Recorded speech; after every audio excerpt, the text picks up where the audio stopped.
The interesting thing about preservation of artifacts is that, at least at this moment in time, there is no magic cure. There's no, like, electronic energy beam that comes down and just surrounds the artifact and freezes it in time and keeps it completely free from degradation. Maybe someday that will happen. Maybe someday that will. But, until then, what we can do is we can arrest the artifact and the deterioration of the artifact as best that we can. And that's what we're trying to do here. There's no, like I said, there's no magic pill or anything like that. It's just we're trying to slow down the degradation as much as possible. Hey Mike, how are you?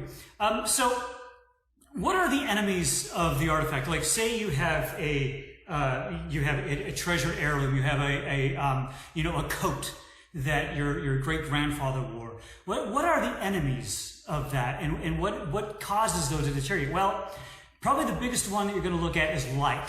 Okay, light is a huge factor in all this. You got if you want to protect it from excessive light levels, especially with the fluorescent light, sunlight, you have this ultraviolet radiation that contributes to the degradation of the artifact. And so, and if you want to know what I'm talking about, do an experiment. Okay, take a newspaper and stick it in a place of high sunlight. Okay, and then put a book over that newspaper and leave it there for even 2 days. 2-3 days, and then take the book off, and you'll see the difference. But, well, look at this. This part is a lot lighter than the part that was. There'll be a huge difference in where the book was. So the light is actually going to cause a whole lot of damage. So that's one of the things. That's one of the problems.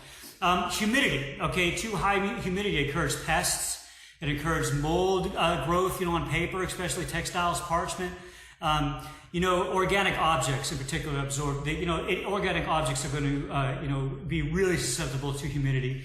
Humidity also, with furniture, when you have pieces of furniture, you have a lot of different parts in furniture, right? Usually it's not just one solid piece of wood. There's all these different things going on in furniture. You have, the lacquer, or you have the veneers, and you have the drawers, and you have the dovetail things, the dovetail joints. And the humidity moves that around, whether we can see it or not, it is. So, slowly increases it and decreases the humidity if you want to move them around. So, humidity, a good relative humidity, keep things at around 50 to 54% relative humidity. And I'll talk a little bit more about that later. Obviously, human beings, right? That's a big danger. One of the biggest problems that you run into is this pure use of objects, damage that's caused by us. And we can talk a little bit about that later. Temperature, okay? If you have too high a temperature, and it's going to promote all kinds of problems. It damages rubber, wood, metal, all that sort of thing. And then a really big problem is fluctuations in temperature, okay? So if you go from one extreme to another, you get really, really high and then really low. Again, you're having that movement, and you're having that, the artifacts they're not going to react well to that. So, high temperatures and swinging of temperatures, that's a big problem. Pests, obviously, bugs, that's always been a problem historically. So that's roaches, silverfish, they're attracted to paper, things like that. We've all had the moths, eat into the quilt, that whole thing. So that's a big problem. And then you also have another issue with artifacts themselves, is that they'll often be made out of different materials, and the different materials are going to react differently to the environment themselves, so that's something you got to watch out for. Chemical reactions, things like that, and off-gassing, and I'll talk about that in a little bit. Okay, so that's all great and everything, but so what?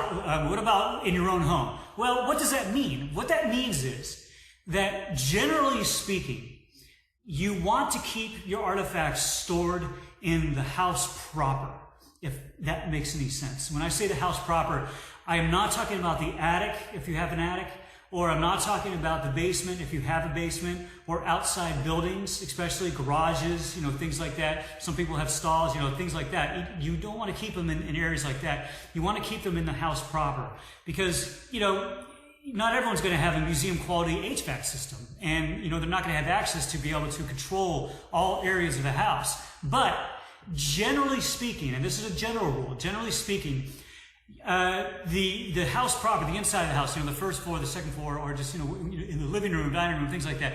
Generally speaking, especially with air conditioning, I know a lot of folks don't have air conditioning, but a lot of, you know, if you have air conditioning, it's going to keep the temperature and the relative humidity, it's going to keep that a lot more stable than if it was up in the attic, or if it was down in the basement where there's, you know, potentially more mold growth. So when I say house proper, you know, generally speaking, this is a general rule. If you can, store artifacts in a closet away from light that is in the house proper, away from the attic, and away from the basement. That's sort of a general rule. Another general rule is, you know, if you have a prized possession, and I'll talk more about this specifically, you know, a prized piece of furniture and everything like that, if it's possible, if it's at all possible, keep it away from light sources as much as possible. So if you have a really nice, you know, three-corner carpet or something like that, don't park it right next to the window if you can help it. And I know that in a lot of floor places that's impossible, but again, we're just trying to do the best we can with what we have in this particular discussion.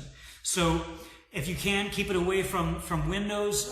You know, if you have a particularly good piece of paper that you have framed, you know, try to keep those away from windows, away from, if you have a, you know, a big bright lamp, you know, try to keep that away from your prized possession as much as possible. I know that's really hard to do sometimes.